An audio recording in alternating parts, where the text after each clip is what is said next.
Close up.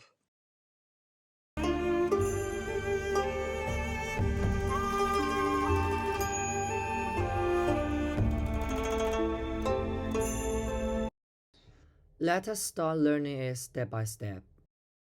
Get the left hand down under the right elbow and move it towards the right wrist. Turn the right fist into the palm.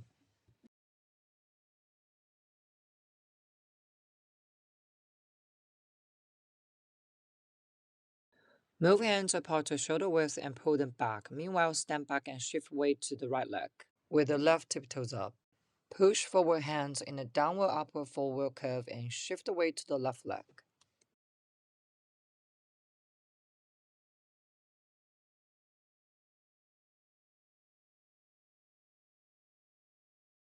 Let us see all the steps together.